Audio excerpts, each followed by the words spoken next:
really welcome. Glad you guys could make it.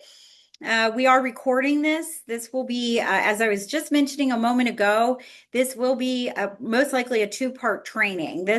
Today we're going to focus really on the listing agreement itself, just that, which is a lot. And then we will probably follow this up next month with a part two, where I'll hit all of the extra documents that we have here in Maryland to make it a full listing package. Okay. And so let me jump in. If you have any questions, don't hesitate to stop and ask. That's what I'm here for. But there is a lot to cover. So I'm going to ask if you have anything specific to a client you're working with or you particularly. I'm going to ask that you wait and then you can contact me after. I'm happy to talk to you offline. But for the sake of the recording, let's try to keep it to questions that would help any agent out there so that we aren't going down that rabbit hole like sometimes we like to do.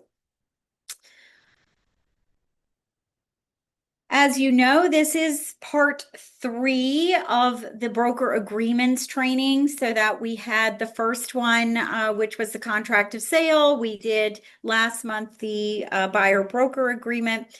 And so if you ever need those two, they're resourced for you. Feel free to reference them and go back. They're there for you to review as many times as you think you need to. We're going to jump kind of through this. I love this slide. I do believe done is better than perfect. However, when it comes to our forms and our contracts, please slow down. Paying attention to the details matter for those that are doing the compliance checks and that really have to make sure that we're all, AKA at the end of the day, the ones whose licenses are on the line.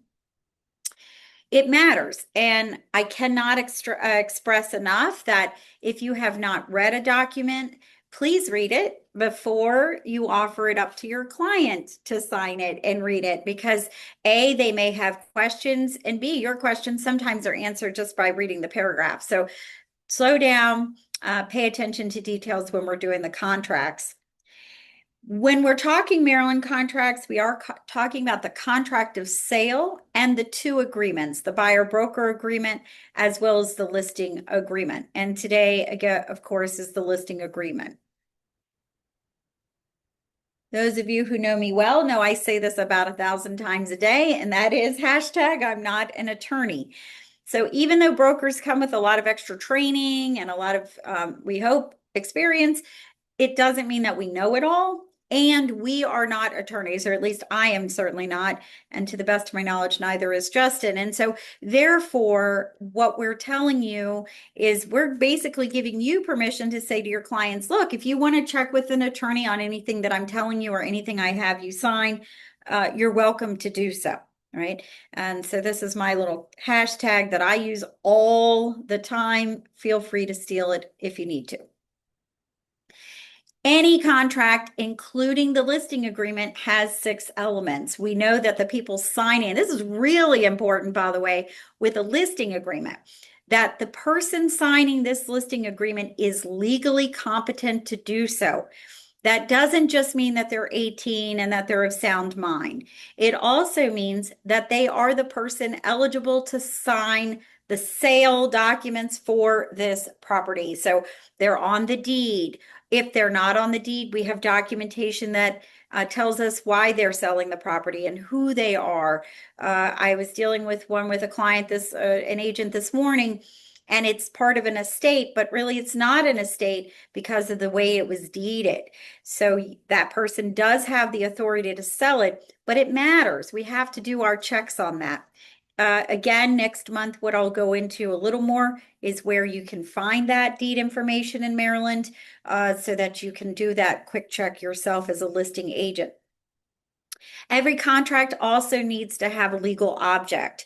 or some legal purpose. So we definitely want to not only be looking up the deed and verifying that information in the state of Maryland, but we also want to pull the SSTAT information. That's the State Department of Assessment and Taxation information. Again, if you want to know where to find those before the training next month, reach out and I'll send you the links. It's all free for us to do so. You might need to start an account, well worth having that account, as these are two websites you will use all of the time. Those tax records will tell us exactly who the owner is and also give us kind of their mailing information if they're out of state, etc. So we always want to be double checking our work there. The consideration for this agreement and the listing agreement is the amount that the seller rather, is willing to pay us for our compensation, because this is a brokerage agreement. They are making an agreement between themselves as the seller and technically myself as the broker in Maryland, Titan 4 overall. And so what we want to make sure is that there is some consideration, aka some kind of compensation. That is the consideration for this agreement. We don't have to worry too much about offeror and offeror, because that is happening within the confounds of this agreement. But the offeror would be essentially us. We're presenting them with an offer to work with them, and then they're agreeing to those terms or negotiating those terms and then signing. They've accepted. And then, of course, it must be in Maryland. All contracts in real estate must be in writing. We call that statute of frauds. As a quick review, you're going to find all of our Maryland contract documents either in marylandrealtor.org, through the commission website, Bright, or on one of our IVRE resources. If you're with dotloop, you'll find it as a template. You can always call your admin, or you can call me directly, or email me directly, and I'll help you find it. One of the things we're finding, in fact, my admin and I were just talking about this right before the recording, is the lack of the state mandated disclosures. In the state of Maryland, I cannot express this enough, there are 2 documents that you are required per the commission to have for every person that you call a customer and or a client. And one of those is understanding whom real estate agents represent, and the other one is the consent for dual agency.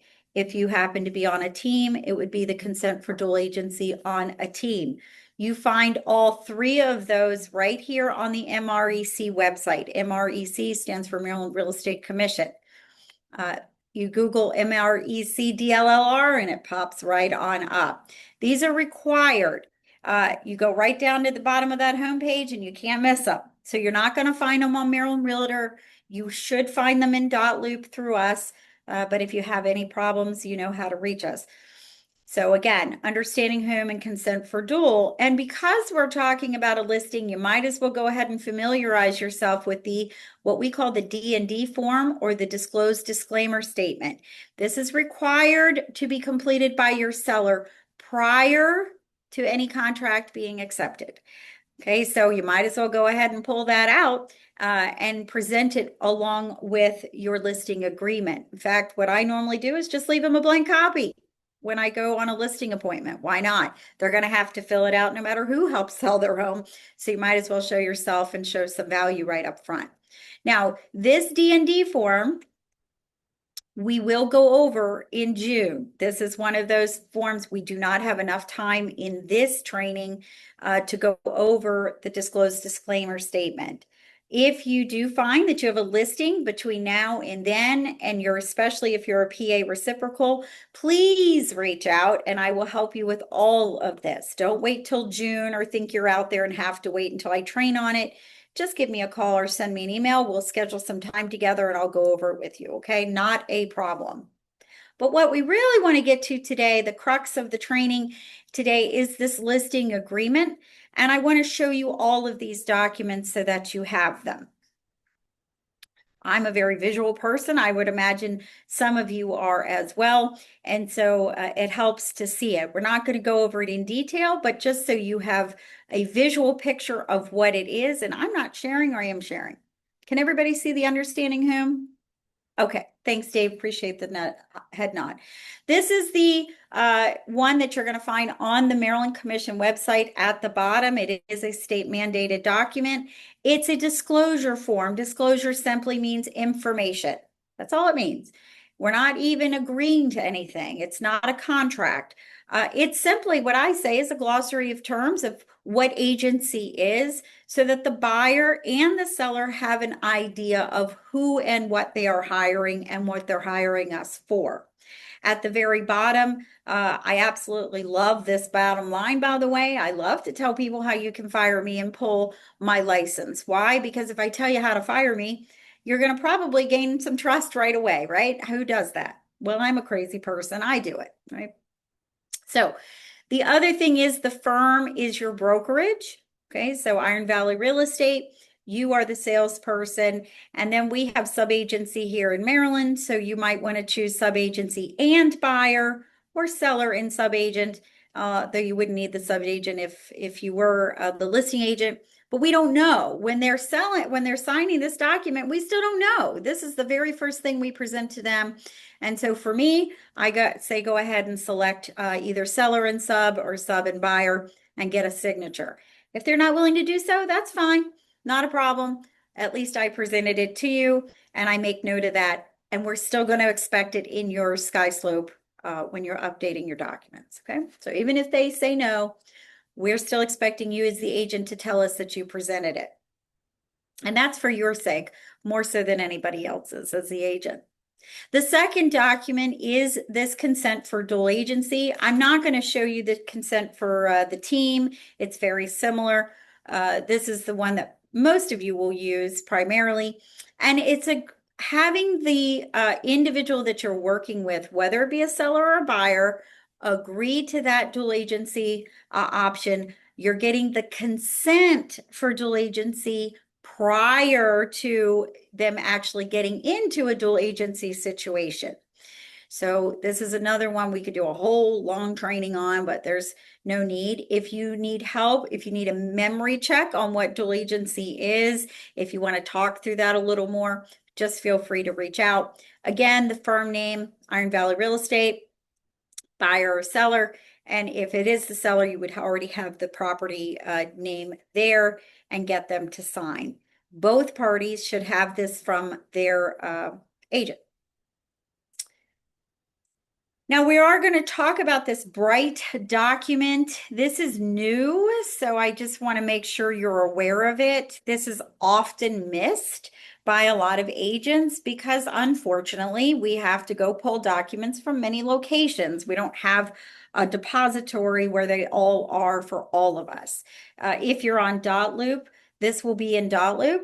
But if you're not and you're using another system, that's fine. It may or may not have this disclosure, or it might have the older disclosure. So you can pull this right off of Bright yourself.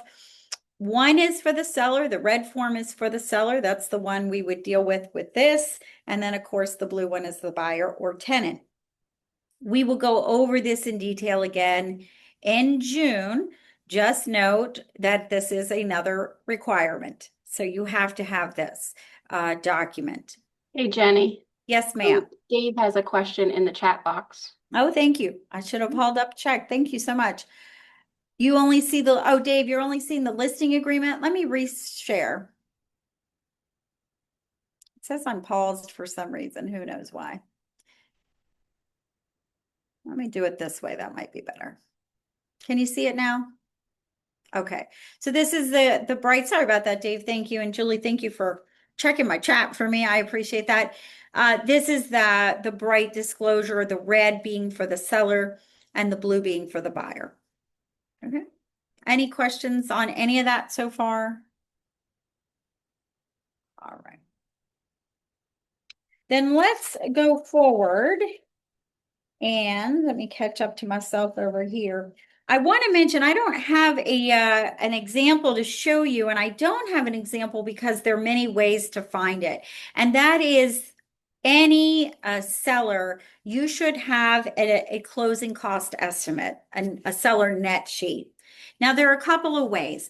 We're working on a form here in Iron Valley Crossroads that would be any agent could use. You could use ours when it's finished.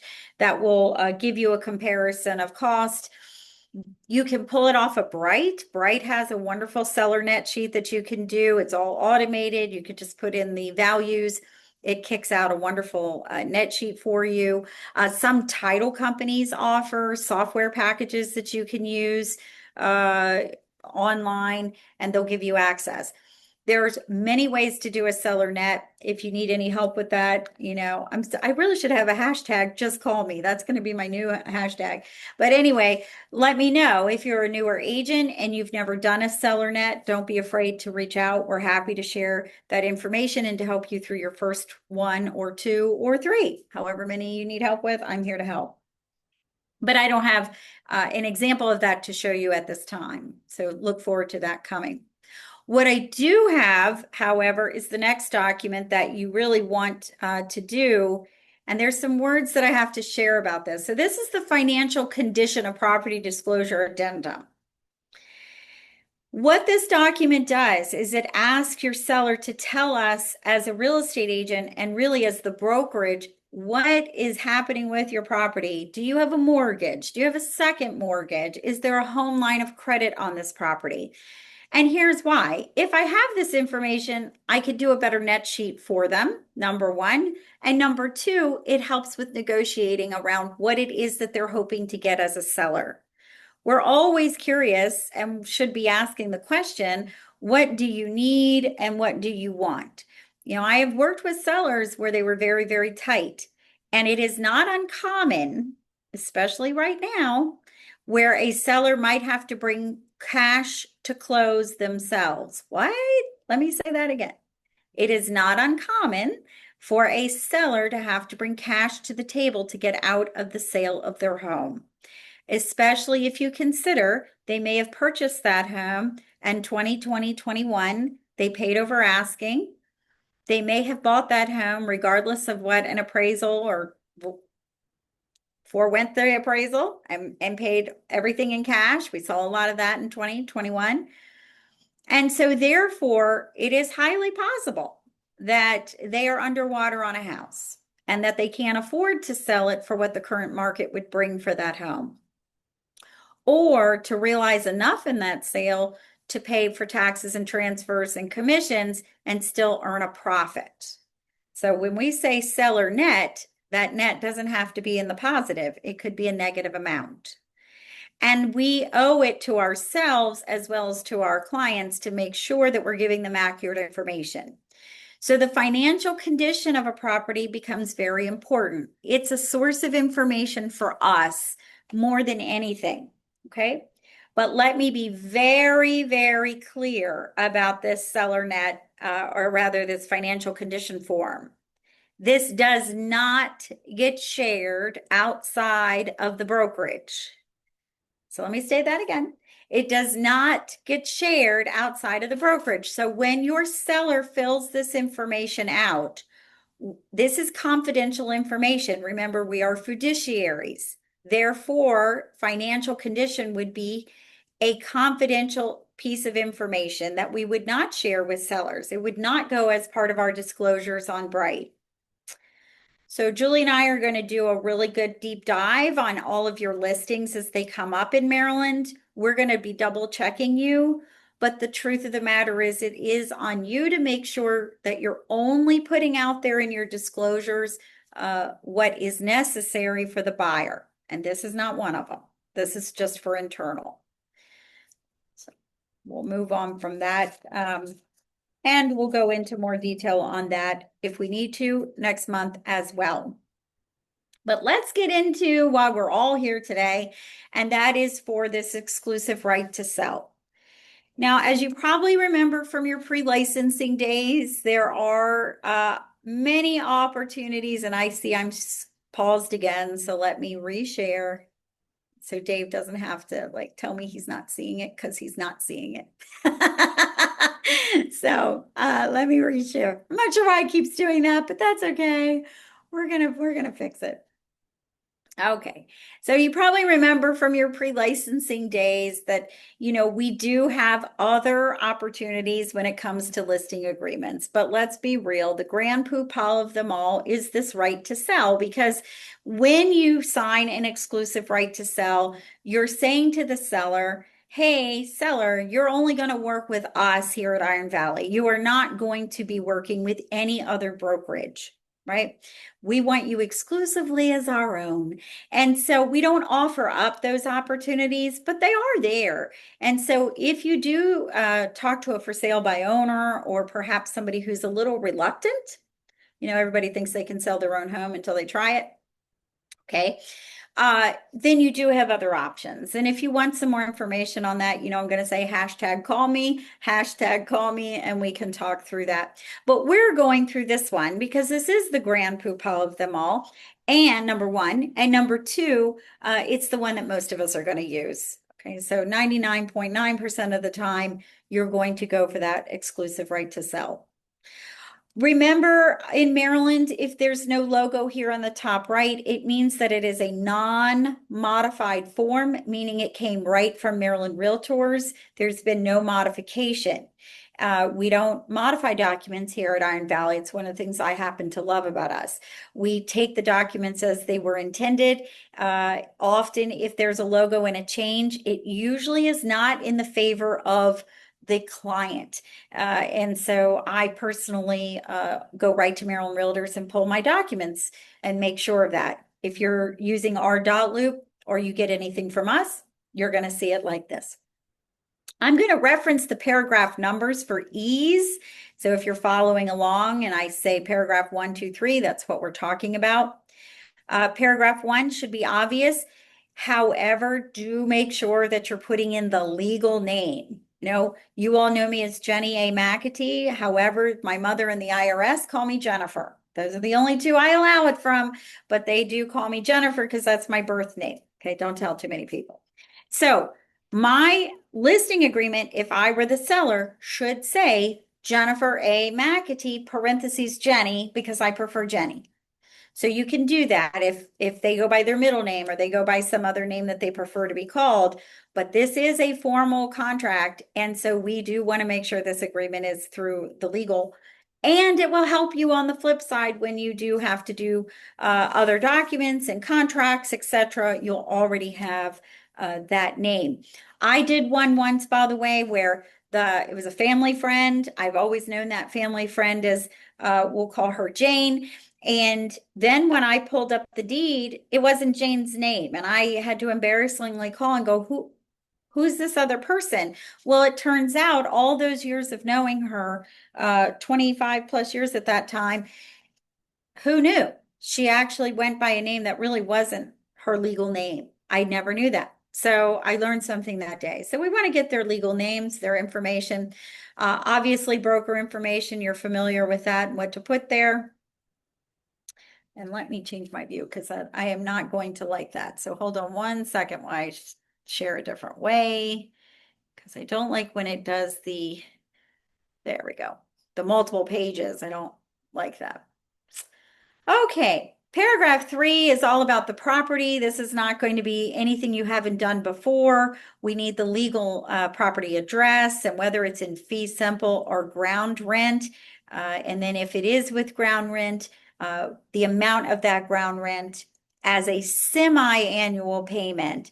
So you might have to do a little math on that depending on what you find with the ground rent. Sometimes it's by year, and then you have to do it as a semi-annual by, you divide that by 2 and you'll have your amount.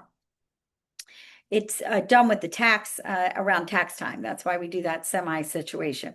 Paragraph 4 is the date that I would go ahead and put in the date you're meeting them, right? If you're going on a listing appointment, why would you put any other date than the date you're actually going on that listing appointment? I would start it immediately. All Maryland contracts are 24-hour, 365-day contracts. And so we would be able to put any date here up through 1 year. That's a new thing by Maryland. You cannot do any of our agreements for more than a year. So if somebody wants to sign that listing agreement, but they're not ready to sell for 6 or 9 months, you might want to give that some consideration. Just remember, you might have to come back and update your agreement. Okay, so that's fine. Anything within a year. If you want to talk termination terms, we're going to be putting out some formal language here for Crossroads. But for now, just give us a call and we'll help you with that. Either Julie will take that call or hashtag you can call or email me, and I'll be happy to tell you what to put in there. But for now, you're an independent business owner, and so we're going to let you kind of put in what you normally put in your listing agreements, and we'll abide by that and be fine with that. And no, just for those of us who've been with us for a while, some of you are new to the Titan Group, and so welcome, by the way. I should have said that probably in the very beginning. So for some of our listings, you already have termination language in there. That's fine. If it's whatever you've been using, that's fine too. Okay, so we're going to allow you to kind of do what you need to do.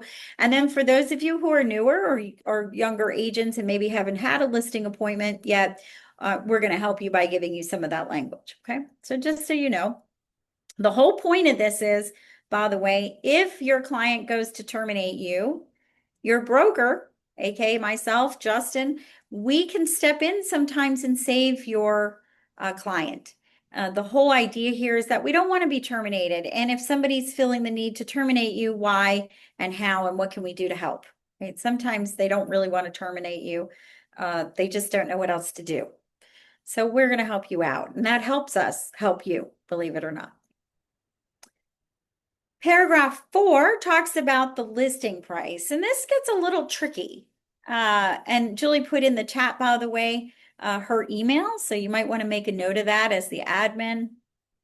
And then she is right down the hall and loves to ask me questions, and I love to answer them. So we work really well together. If she can't help you, I certainly will.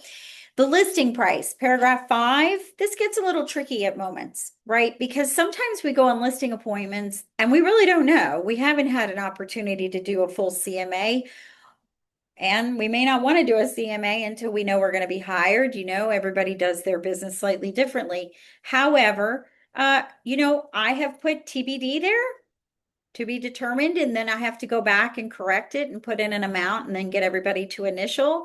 I've also put in a range there if I'm really unsure of what the house will be like condition wise, and that might make a big difference at times. You can put in a range. Just know that paragraph 5 rather, is probably going to need an adjustment from the day you meet them to the day that you go live on market. And that matters because this paragraph is saying that that is the price that we're advertising as the brokerage. So you can't leave it blank. You can't leave it as to be determined, and you can't leave it as a range.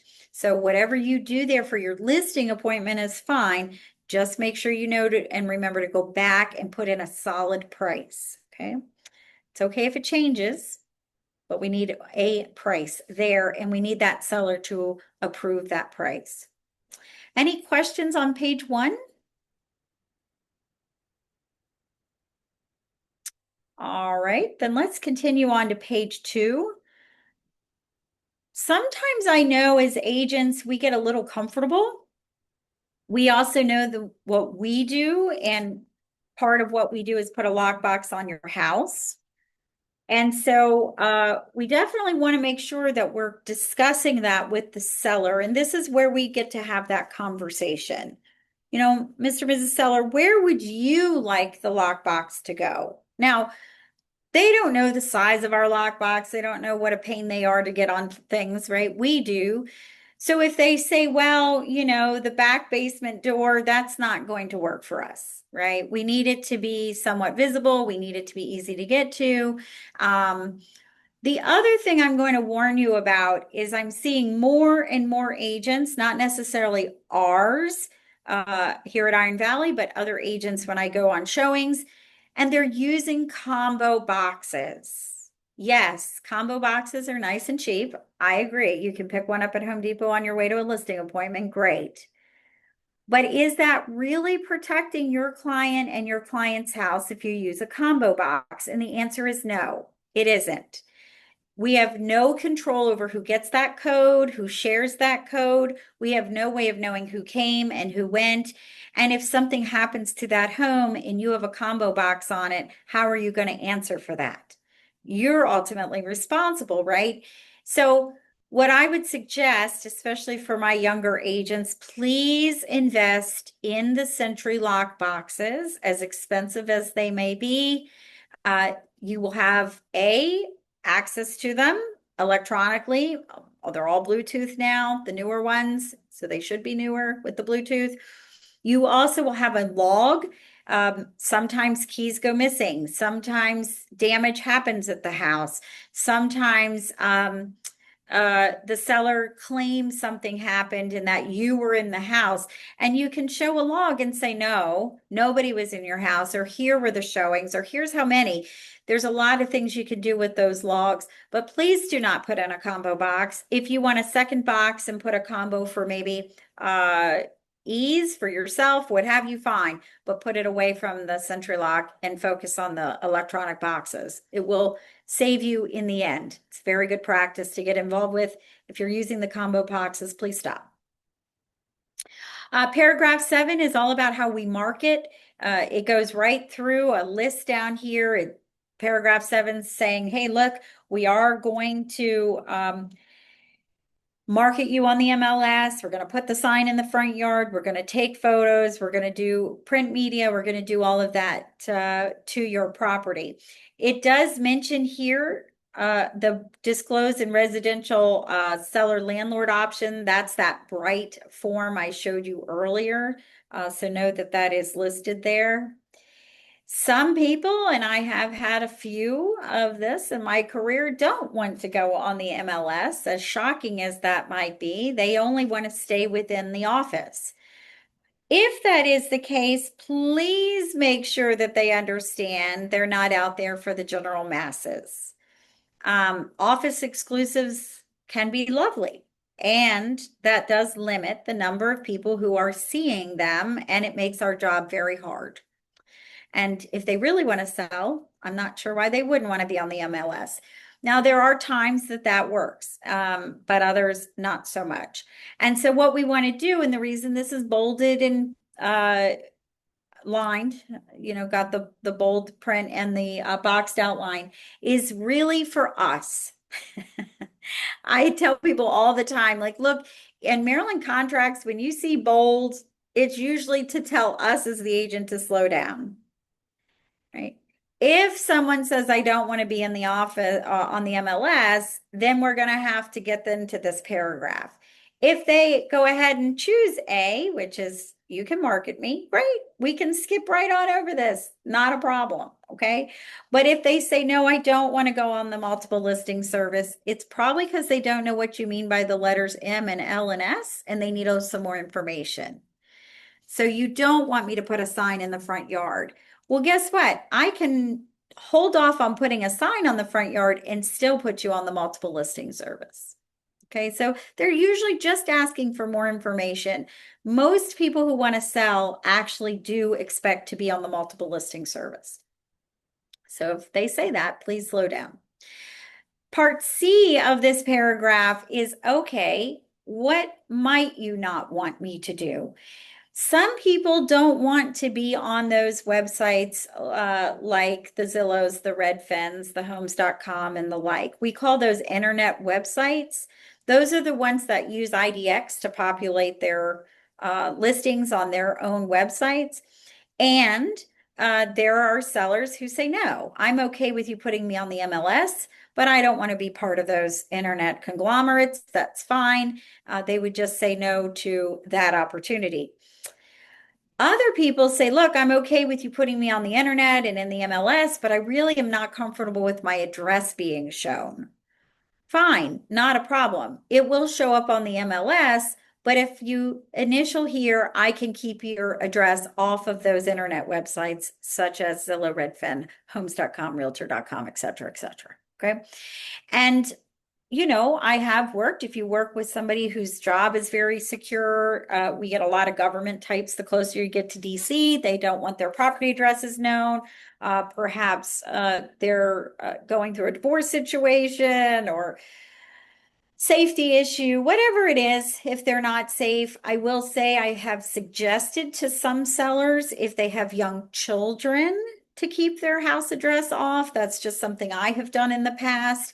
Why? It's just a safety issue.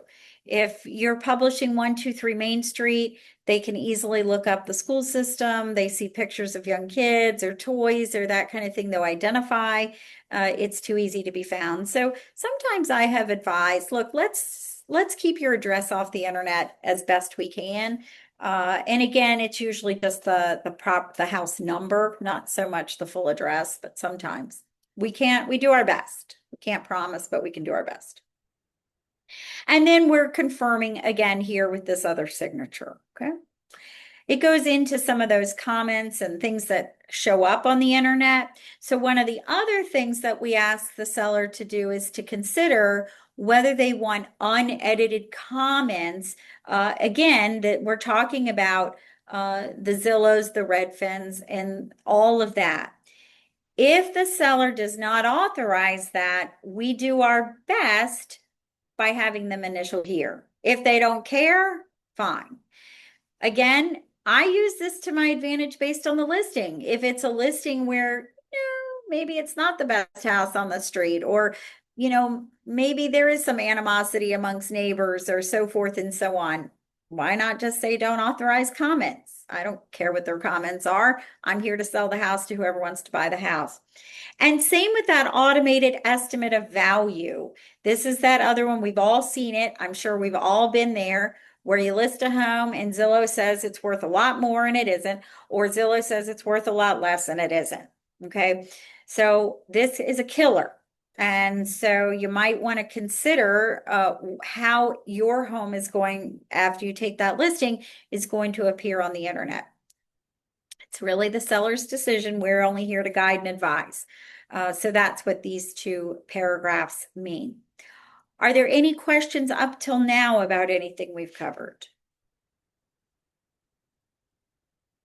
There is. You can feel free to put them also in the chat, and I'll be checking that now. That coming soon status, Bright is interesting for those of us who've been around for a little bit. We've seen coming soons mean something. We've seen it taken away and mean nothing. Coming soon is another word for a pocket listing, essentially, where you're saying, look, it's an advertising technique. This home will be coming on the market. Let's garner some interest. It's really up to the seller whether they want that or not. But again, I would say this is a conversation to have with your seller.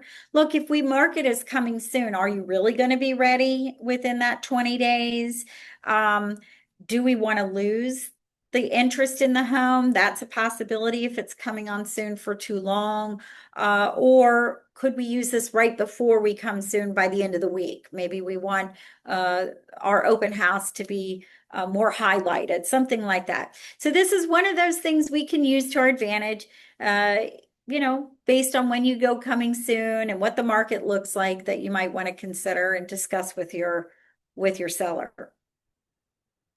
F is all about the seller concessions. Now let's be very clear. Seller concessions, even if your seller agrees to them, is not confirming that it's going to happen. Okay, so let me say that again. If a seller says, yes, I will entertain a seller credit towards a buyer, I will entertain putting some money towards repairs, all of those are seller concessions. Okay, seller credits, repairs, even our commission possibilities are all seller concessions. So would they consider it? Yes. Are they mandated to do it if they say yes on this box F? No, they're not. It's just allowing us to have that conversation with the seller before we need to have the conversation. We're preparing them for what may happen. Okay, and we all know when we walk through a house what a buyer may ask for, right? You can see when there are going to be things that possible a buyer might see on a home inspection or want a seller to repair or fix, or a credit that they may ask for. This is just preparing your seller for the opportunity that it might be there, not that it's a guarantee. Okay, not that it absolutely is going to happen. But we have to get their pre-approval for that. Okay, so this is that opportunity. Paragraph 8 is, can I talk about your property at an open house? Now you'll note it's bolded. You'll also note there happens to be a box around it. That should read like a big old stop sign for you. Please do not breeze over paragraph 8. Often a seller is going to ask you, well, what difference does it make? Well, it's a huge difference. Today, this afternoon, right after this training, I'm going down into Baltimore to show houses to a buyer. When I do that, I'm actually showing them two different houses on the same street. They're competitors to one another. Now, I'm the buying agent, so I don't care that they're competitors to each other. That's a benefit to me.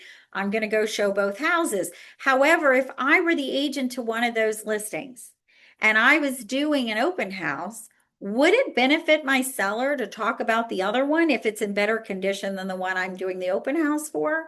Maybe not. Or maybe I'm the better house in the neighborhood and you want me talking about your house at the open house. So I look at paragraph 7, 8, all of these as conversations with my seller. It opens up opportunity for you to talk about what may happen, what can happen, some strategy around the way we're going to list your home. So this is to your advantage to take a break, slow down, read the consent to discuss, and talk it over with your seller. Just remember, if they say no, you're not doing your own open house, you have maybe a younger agent who's going to do your open houses for you or showing agent, please, you have to convey this information to them. Now, most sellers probably won't remember, but our integrity as agents suggests that, hey, if the seller says, don't discuss any other properties, and somebody else does your open house for you, they are not allowed to talk about other properties. So just keep that in mind. Let's move on to paragraph 9.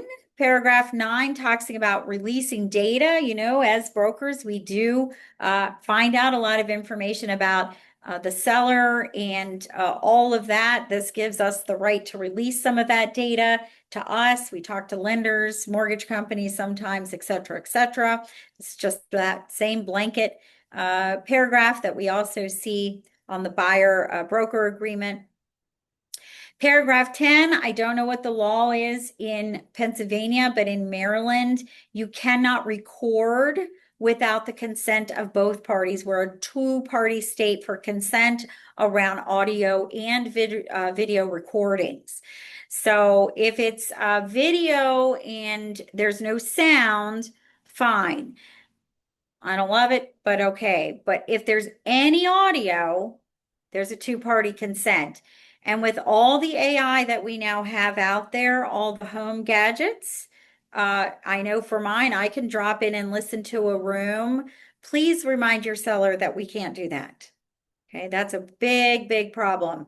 I had a problem in 2020 on a listing where the seller called me and said, oh, the people that just went in the house, we really like them. We really want to hope they put in an offer. And I was like, where are you and what are you doing? Like, and what it was is they had one of the Ring cameras and they were watching the buyers come in one at a time and determining whether they wanted them to buy the house or not. How many fair housing violations do you think we violated on that particular fiasco, right? It was an immediate, let's turn that off. So have that conversation on paragraph 10. Moving on to page 4, fair housing paragraph. I can't express it enough, especially on the selling side. Remember, in Maryland, we have additional protected classes, not just the 7 that come from the feds. This includes familial status, marital status, sexual orientation, gender identity, source of income, and what's missing there is military status. And so, again, I'm you probably heard this in my last training. I'll say it again. Maryland kind of missed the mark and they left it off at the end. They added it as a protected class and then have left it off of our documents. I don't write the documents. I just present them in trainings. Just remember all of the protected classes in Maryland, including military status. It's actually our newest and one of the most important for the central part of the state because we have so much military here in the state of Maryland. Paragraph 12 goes into the seller's responsibility to insure. Please remind your sellers they have to insure the property through settlement. Settlements get, expanded is the word I'm coming up with. I'm struggling for a word there, but let them know they cannot cancel insurance. They're responsible for all the cost of maintenance and utilities. All of the promise is theirs through settlement, through the day of settlement. So even if we settle at 9 a.m., have them go through the whole day, own that whole day. Weird things happen sometimes right before settlement, and you don't want your seller to not be insured. Okay, so they're fully responsible for that. We're not liable for any of that. Repairs. Though we have a lot of DIYers out there, and some of them are really good, unless they're licensed, if a buyer asks for repairs, most likely they're going to ask that that person be licensed. And so we want to set our seller up for, you will not be. You get this with old guys a lot when they're selling their houses. Oh, I'll just tinker with the sink. No, you're not going to tinker with the sink. We're going to hire a plumber and have the plumber come out. And so again, what we're doing here with paragraph 13, which seems so simple and so straightforward, is we're having the conversation to set them up for success. What we're doing is preparing them for what may come, so that we don't have to have that conversation in the middle of a PIN negotiation, a PIN being a property inspection notice negotiation. Okay, so just keep that in mind. Just a good conversation point. And then we get to the big elephant in the room always, which is, and how much is it going to cost me to hire you to be my agent, right? Isn't that the big elephant that's always in the room? That is our commission, as we all know, and it is negotiable. So it really drives me a little nuts sometimes when agents say, well, I told them I charged X percent. And you go, yes, I understand. And did you have the conversation with them? It is a negotiation. So it's not a problem if you have a normal percentage that you sell in your business. That's fine. You're allowed to have that percentage for yourself, or a flat fee for yourself, and a fee and a broker fee, whatever it might be. However, it is a negotiation. So start it as such. It is a conversation between you and your seller, and it is not required, if you always have a certain number here, that be the final number. Okay, so just keep that in mind. It is a conversation about compensation and negotiation. Continuing on, you can read all about the different compensation and what comes with that. You're due your compensation if you produce a ready, willing, and able buyer. The minute you do that, even if the seller says no, they could be, may not be, but could be on the hook for whatever the commission agreed upon is. So that's to your advantage.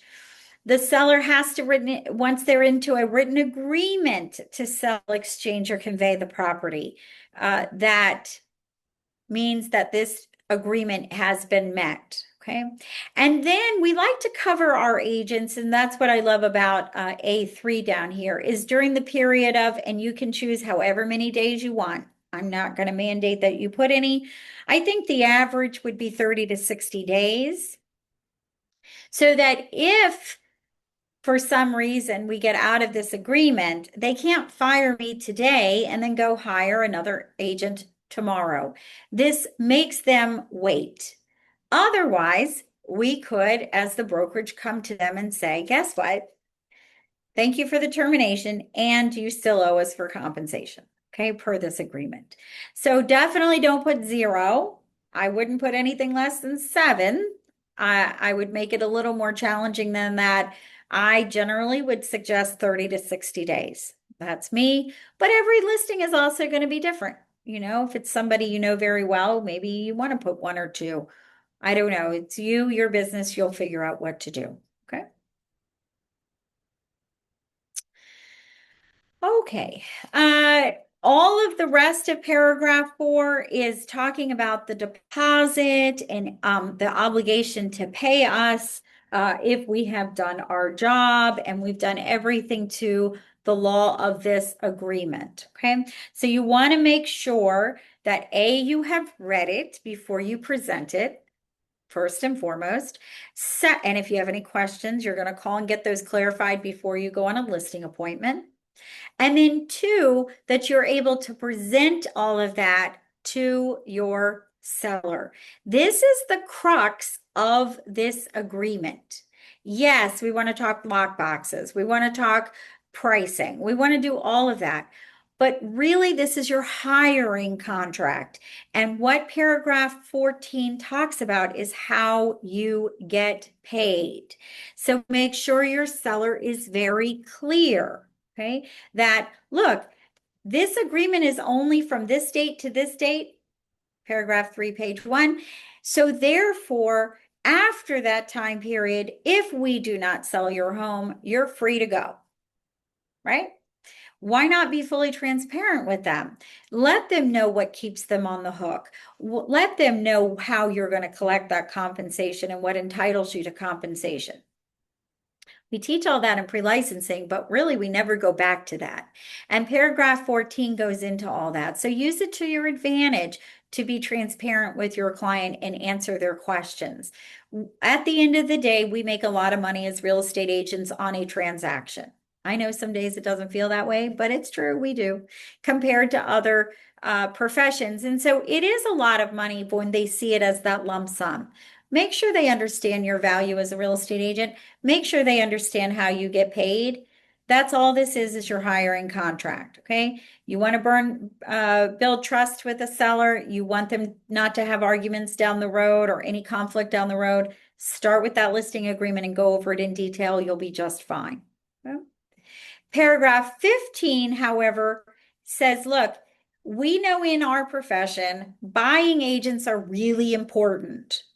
We would all agree with that, I hope. I hope you're shaking your head. Yes, buyer agents are super important because we're the ones that have the book of business. We bring buyers to the table, right? Just a few moments before starting this recording, a friend said, hey, Jenny, just an FYI, my neighbors put a for sale sign in the front yard. I know you're going to want to know about it, right? Because he knows you have buyers. I would love for you to bring a buyer and have a transaction next to me, right? He's not for sale. That's a value to me. I bring value as a buyer's agent. So make sure we know that and we're warning our sellers about that. Are they required to compensate the buyer broker? No, they're not at all. Of course, if you have any questions on that, go back to August 14th, 2024 and the lawsuit with NAR, right? That all changed. So therefore, this is a negotiation. And just like before, if we say, look, Mr. Seller, Mrs. Seller, are you willing to pay for a buyer broker to bring a buyer to the table? Are you willing to help with that? Because a lot of buyers don't have a lot of cash, especially right now. Sometimes they ask for seller help. Are you willing to do that? And if they say yes, and they give us an amount or a percentage, it doesn't mean that that's going to happen. We're just pre-preparing them for the opportunity that it might happen. Okay, so that's buyer broker. I do want to jump back though to sub-agent. And though we don't have a lot of time to train on sub-agent today, this seems to get a lot of people confused. So I'm going to say it very quickly here so that you know, and it will also explain to you why I generally say 0 for mine. You do you, I'm going to do me. Sub-agent, and I do that for a reason, by the way, but sub-agency is if the person showing the home did not get a buyer broker agreement signed. That's the short end of it. If an agent walks into a home without that buyer broker signed, they're a sub-agent of us as a listing agent, right? We're all licensed. Everybody should know that information. So I, as an instructor, say, ain't no way am I paying you anything if you didn't bother to get a buyer broker agreement signed. That's not my problem. Okay. Now that's my Jenny McAtee opinion. That is not the opinion of Iron Valley. That's not anybody telling you what you should do. I'm just telling you what I do because I don't like sub-agency. I think it's ridiculous. As a buyer broker, you should be getting, as a buyer agent, you should be getting your buyer broker signed. I want you hired, not giving away your talents for free. Okay. And that's what you possibly could be doing with sub-agency. The challenge that we have here is we can't even publicize this anymore. It used to be prior to August 14th, 2024, we could put this amount in the MLS so that if someone didn't get buyer broker, they could see what they potentially could make in compensation from the seller. But we can't even publicize that anymore. So why would we have our seller pay for someone not doing their job? Okay, that's my personal opinion on it. That's why I put 0, but you talk it over with your seller and let them know, hey, this person brought somebody into the home to potentially buy your home and they bought it, even though they didn't want representation from a buyer agent. Okay. Go figure that one. All right. And then, of course, after we've asked them to give us an amount and we've talked about that, then we get them to confirm that decision by initialing at the bottom of the paragraph. Any questions on paragraph 14, 15? I had one real quick, Jenny. So Sure. in 14, do you like, so say, for example, you are going to offer buyer compensation. Do you put the total at the top or just your fee in the top and the buyer fee in 15? Yep. 14 is just your fee Okay. for you. That's it. And then what happens is 15 is where you put in what they're willing to pay for a buyer broker. Okay. In 14, where it says if a deposit made on any contract of sale or other transfer of property is forfeited to the seller, like right there where it says Here? percent on the right. Yes. Yes. What, like, can you explain that really quick? Yeah, so if there's an EMD made and the seller ends up getting it in that negotiation for whatever reason, often the buyer gets it back, right? But if the seller gets it, this is the negotiation between what you think you get the brokerage gets versus them. Well, So let me yeah. tell you how I negotiate that myself. For me, and you have to get to know people and go on enough listing appointments. But when you're dealing with someone who might be a very difficult seller, maybe they're already showing reluctance and not listening well and not willing to take your advice. We all have been there, right? Then you might want to say, look, if you get the deposit, then I've already done a good amount of work for you. And my fee for doing that is a dollar amount or a percentage. Other times, my sellers are great. I don't want to take anything if they get it. It's them who's been put out of their home for showings and open houses and all of those things. It's a feel good. It's really your call as the business owner to decide what you want to put there. Yeah, because you're still going to get paid in the end when they accept the next contract. That's correct. Do you 100%. usually do like a 2.5 or 3% for that? Or do you usually do a flat fee? Like Pennsylvania. I'll be honest have with that. you. I've always not taken any of that EMD for I myself. probably wouldn't either, but like we don't have that, so I never seen that before. Yeah. Yeah. And here's the thing. If a seller is that argumentative and frustrating to work with and hard-headed and all of those things that we sometimes have to deal with, then it might be easier for me just to let them go. Yeah. Okay.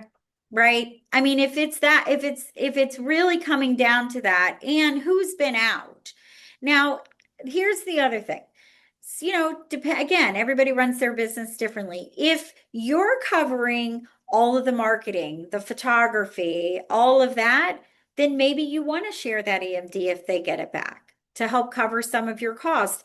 But the reality is, you have to decide how you want to run your business and how important that is to you.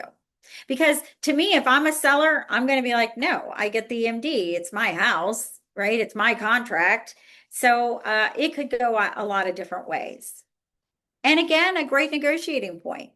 You could explain that to your seller and again, gain some trust with, look, I don't think it's my money. So I'm going to leave it for you, or I'm going to take, 1% and leave you with the rest of the EMD. At the end of the day, what are we talking about? EMDs aren't that much. So,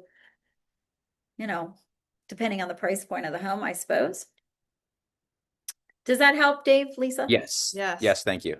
Excellent. You're most welcome. Let's go on because we want to try to get through this today if we absolutely can. We all know what ministerial acts are. 16 just covers that. As selling agents, the irony that I find is it's usually on the buyer side that I have to add documents that a listing agent may have forgotten. We're not going to do that at Iron Valley because we're going to have excellent training on it. However, we know as brokers, even if the buyer agent was supposed to supply a document, we got to do it, okay? Even though it may not be our job. Sometimes we have to do both sides of the job. That's just the way it works. How deposits are handled are in 17. They're going to get this paragraph 16, 17 again in the contract itself of sale. It's almost verbatim in the contract of sale, so they'll see it again. I do want to bring your attention to paragraph 18. Maryland changed the smoke alarm law here in 2018. We now have to have 10-year sealed lithium-ion battery operated smoke detectors coming, and I think it's going into effect. If it didn't go in this October, it's coming in this coming October, which will be the CO2 combined with the smoke detector. Now, for those of us who've been selling for a while, we used to always leave the smoke detectors alone when we went on listing appointments because we knew they'd show up on a home inspection. So it was an easy one to kind of get on the home inspection and look like a rock star when we got that fixed for the buyer. That doesn't work anymore. We know what the smoke alarm requirements are. And as a listing agent, your seller has got to have those smoke detectors upgraded and in compliance before you go to listing. Please don't. It drives me a little nuts now when I see that. Your seller has to, because we have already stated it here in paragraph 18, what the requirements are. And we've given them the link for those requirements and that they understand those requirements. So there is no leaving old smoke detectors up and saying, well, they'll pick it up on a home inspection. They have to be updated before you put the house on the market. Okay. That's a big one. That's a big one. Paragraph 19, we all know about 1978 and lead-based paint. This is another paragraph that will be repeated again in the contract of sale. You're going to have looked up the home, so you're going to know what year it is. If you don't know, your seller will, or find out if there's any doubt or question. And then, of course, if it is during or before 1978, then we have to warn everybody about the potential of lead-based paint. That's all paragraph 9 talks about, including renovations. Okay, so all of this is coming from how important it is that we're not having lead-based paint in homes. And if we are, we're acknowledging that it's a health issue. Paragraph 20 is relatively new for us in Maryland. So we do have an issue in the last couple of years of sellers not disclosing the information about water and sewer assessments. Especially this comes to play in newer builds. It also is a problem for old homes that were on well or septic and now are on public. They could have upwards of a 40-year assessment that they're paying. And so it is up to the seller to determine that. And just please note, again, it's bolded and underlined. Therefore, please stop and settle and slow down and read the information. The seller will be liable to the buyer in the full amount of any fees or assessments if it is not disclosed. So it's just a matter, if they don't know, not a problem. They can call in Maryland. You just call the Department of Finance in whatever county it is. They will look up your account. It should be on your water bill if there is a special assessment. Okay, so and you and I all know that sellers don't always know. They just pay the bill and they never look at it. Okay, so have them confirm that if you have any doubt at all. We go more into acknowledging whether it's public water or wastewater, sewer. So again, it's just a confirmation.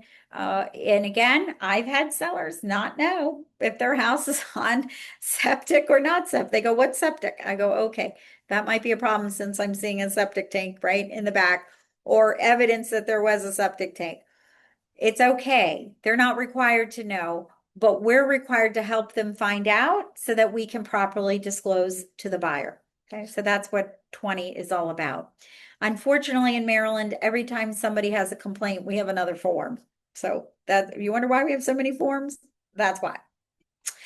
Paragraph 21 talks about the disclosure of existing offers. If the seller says, "Yeah, you can talk about other offers all day long. If you think it's going to get me more money, great." Or, "No, let's just have people give us their highest and best every single time, and I don't want you to talk about other offers."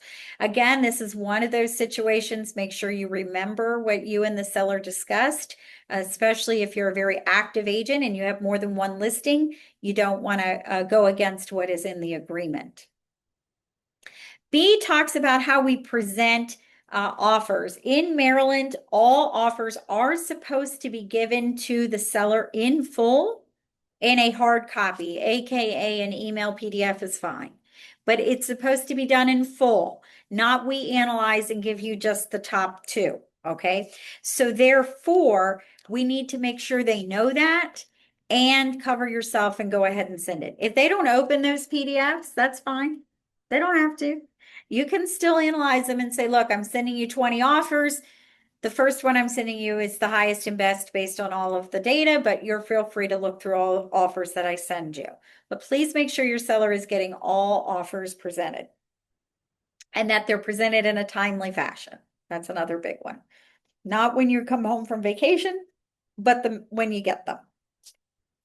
All right, if you do an open, by the way, say on a Sunday and it's Monday and you're getting offers in and you know it's a multiple offer situation, certainly you can have time to take those PDFs. But what I generally do is send them in as I get them so that they're all given to the seller at the same time or in the order in which they were received while I'm analyzing them for the actual merits of the contract. But you will do you. It's totally fine. We do offer home warranty products. It's not through us, they're through vendors. So if you don't know of a home warranty product, let us know. We're happy to share some vendor opportunities. And those vendors vary. So I usually give whatever information I have from the 2 or 3 home warranty products and vendors that we use. I forget, what is it? Home America Warrant. What's the do you all know what the preferred one is from Iron Valley? Dave, do you all remember that? He's talking. Okay. Well, anyway, it doesn't matter. We do offer it. It's up to the seller whether they want to offer it as an opportunity or not. And they can decline the warranty. They can also change their mind on that down the road too. It's not a big deal. Okay. Paragraph 23 is all about that disclosed disclaimer statement.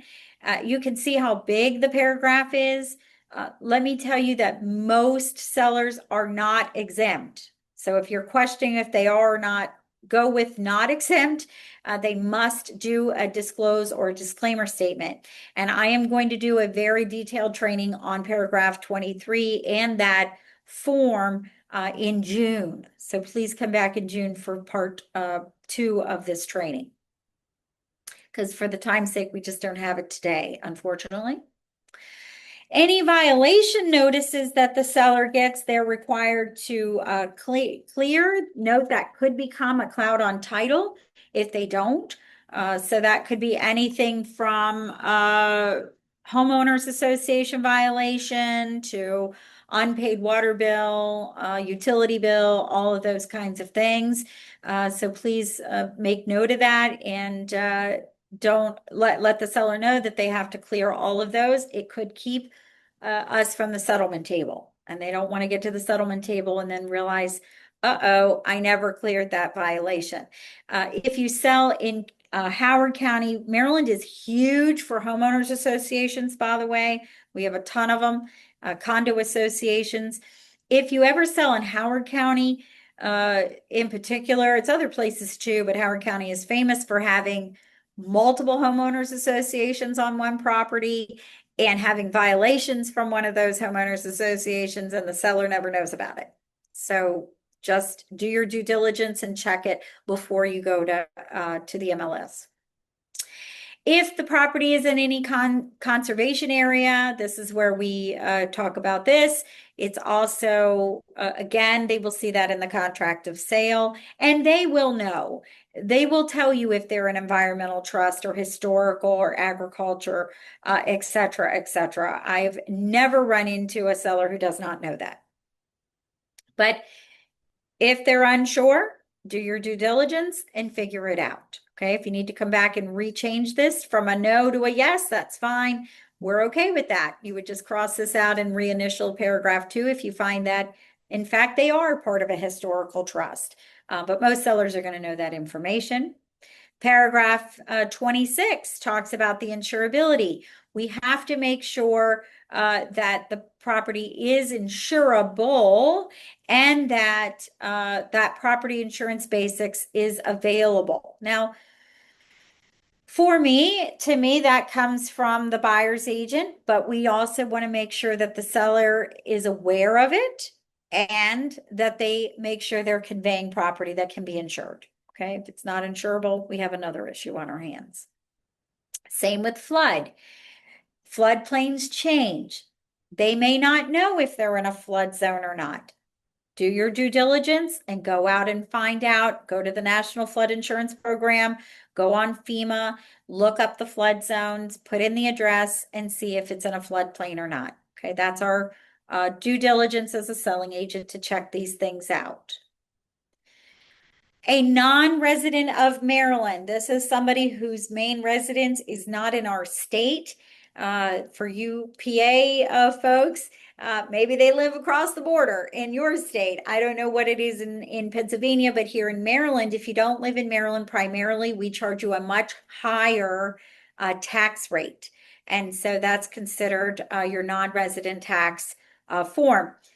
If they lived in Maryland, but they don't now live in Maryland, they can appeal that tax with the Comptroller of Maryland. They must do so not before 21 days before settlement. So they have to wait 3 weeks before settlement. They can go on the Comptroller of Maryland website and appeal the tax. Often, say it's somebody who lived here for 20 plus years and now they're retiring to Arizona or wherever they're going, that's fine. Often the comptroller will waive a lot of the tax, or at least part of the tax.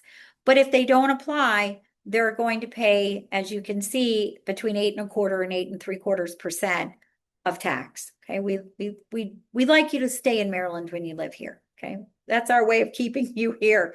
Okay? And so all of the rest of paragraph 28 is more about that tax. Read it. If you have any problems, questions, or concerns, please reach out and I'm happy to go over it in more detail with you. Now, FIRPTA, which stands for Foreign Investment in Real Property Tax Act, is changing. This is a really big one. And what is not in paragraph 29, but because I'm an international specialist can tell you this, is that if your seller is FIRPTA and or there's buyer, there's huge tax implications. Huge tax implications if you are not conveying the information to the buyer at the right time. So if you have a seller who is living out of the country or has moved into the country more recently and you suspect may be moving out of the country, please, please, please reach out and I will walk you through that.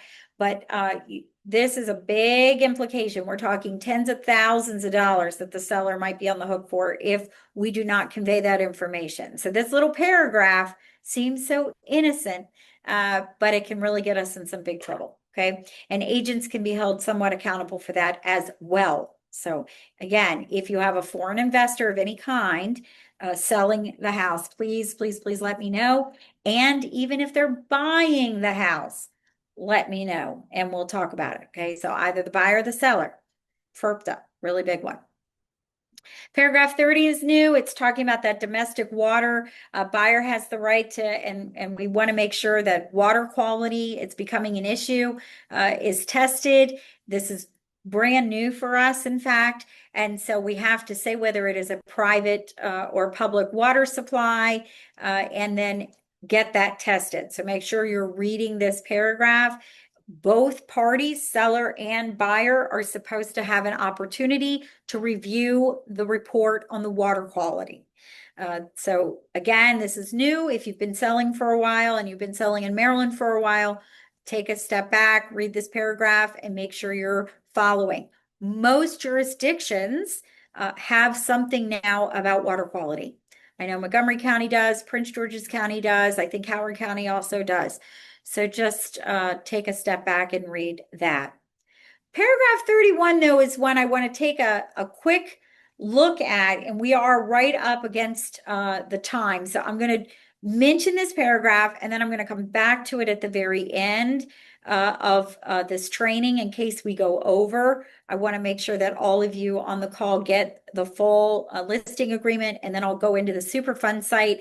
However, next month, when I go over it, we'll get it again. Okay, so if you want to stay a few moments later, we'll go over it now. But then again, why? Because I'm seeing this missing on almost every listing. And I mean ours and people outside of Iron Valley. Okay, it is missing. And yet, this is a requirement of the state. The Superfund site is, and listen, this is one of those, I can't believe they're making us do that moments, but we're licensees and they're making us do it. We have to tell every buyer if the property being conveyed is anywhere within 1 mile of what is considered to be a national priority list Superfund site. Now, I don't know about you, but I don't have any degree in environmental science, so I get a little irritated with this request. However, we have to do it. It is part of due diligence as a listing agent. So you have to go out and determine if it's part of the NPL site within 1 mile. I'm going to give you an example. I'm going to show you at the end of the training. We'll do it again in June. Don't skip this, because if that property is within 1 mile, and by the way, who knows how they calculate that 1 mile radius as the crow flies? I don't know. Doesn't matter. If you have any questions and you think it might be within 1 mile, it's 1 mile and over by 1/10 of a mile, go ahead and put the NPL site on there and say it is. Cover yourselves, cover your sellers. Okay. So we'll come back to that in just a little bit. Paragraph 32 is the FHA loan. We've seen this before. If the seller has an FHA loan mortgage, they must pay it off in full at settlement. Okay, so that's an FHA requirement. We know wire fraud. We've heard about this. It goes without saying probably, but I will, for the sake of all those watching the video, that if there's any monies that are going to be passed, which there will be, by wire fraud is huge. Double check the instructions. And what I suggest to all parties is that they get those writing via email, and then they call the lender and verify verbally over the phone, so that you're not relying. Fraud is huge. Fraud is huge. So wire fraud, make sure everybody's aware. Everybody needs to slow down. We're all going a mile a minute. And one little error could cost us hundreds of thousands of dollars. Okay, so wire fraud is big. Paragraph 34, legal construction means hashtag I'm not an attorney, but someone who is made this document and has checked it for clarification, and that it is all in accordance with the laws of the state of Maryland. And then finally, you didn't think we'd ever get there, but here we are, the addenda. Now, there are a lot of addendas to come. This is just for the listing agreement. And so we know it's always going to be consent for dual. We know that it's always going to be inclusions, exclusions. We'll go over that in June. We know that it's possibly going to be the lead-based paint. We know that it's always going to be the financial condition, right? If they're foreign, possibly. we must have a lockbox on the house, most likely. Okay. Again, lead-based paint if it's before 1978. Maryland D&D form is a requirement. We'll go over it in June.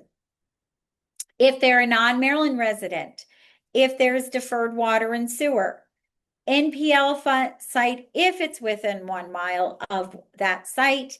And then, of course, protect your family from lead. If you're checking either the federal or Maryland lead, then you need this protect your family from lead. You can pull it down off of any of the site, Google it. It's brand new, by the way. They updated it in January. So if you're like me and you like documents held so you don't have to always look them up, you got to update your documents. It was refreshed in 2026, and you can find that on our dot loop there. And then solar panels, if there are solar panels, which, by the way, you'll note we didn't talk about solar panels anywhere in this agreement. And so we will talk about this in detail in June. We have a lot to cover. You are authorized unless you're in the mentoring program, at which point you have to make sure your mentor sees this document and approves it before. Otherwise, everybody else is authorized to sign on behalf of the brokerage. Your brokerage goes here, and then you get your sellers to sign. And congratulations, you too have become a listing agent and are ready to list a home. Okay. Are there any questions about anything on the listing agreement before we go on to that MPL?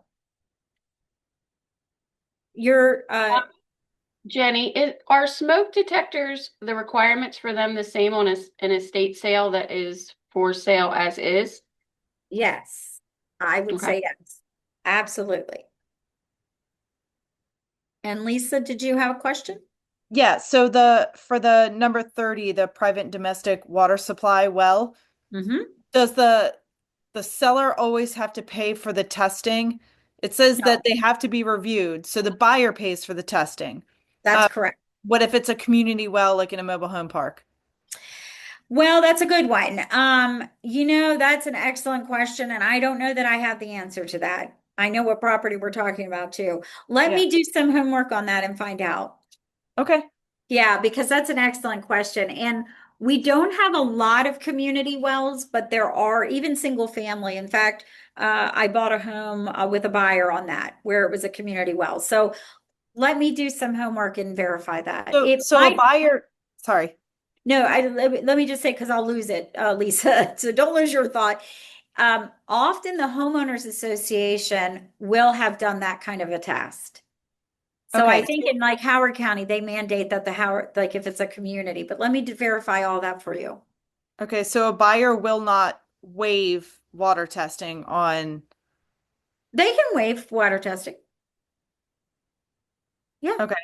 Yeah. Because it says that in order for the contract to sale to actually close, they both need to review the water test quality. But if they've buyer can waive. waived it, they I can see it. I just didn't highlight it Yeah. so I can see it.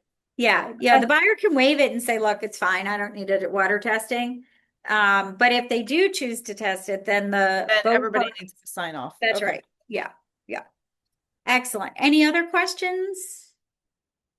Okay, one other document I want to just bring your attention to, and I think I forgot to download it. I don't see it. And that's the offer of cooperative compensation. This is really important, and I apologize I don't have it. For the sake of time, I'm not going to download it right now. We'll go over it again in June. But just know there is a form called Listing Broker's Offer of Cooperative Compensation. When you have that conversation with your listing, with your seller, about whether or not they're willing to pay for a buyer broker agent or part or whatever money towards a buyer broker, then you immediately are going to want to get them to fill out this form, which you'll see in June, called Listing Broker's Offer of Cooperative Compensation. However, this does not go on the MLS. That's a lot of trouble if you do. That is another document, just like the financial document that we talked about in the beginning, that stays with the brokerage only. We do not share that because, of course, we would be giving away information that the seller has shared that's confidential with us. Okay. Now, then you have it at the ready so that when that buyer agent says, hey, does your seller offer compensation? You can say yes, and you already have the form ready to go. Okay. Any other questions about anything else today? Otherwise, what I'm going to do is stop the recording on the listing agreement, but I will stay online and we're going to go over the MPL. I'm going to show you where to find it and how to access it. But I really want that on part 2 for everyone, so we'll save it for June for the recording. Any other questions about the listing agreement? All right. Well, thank you everyone for being here. Let me just stop the recording.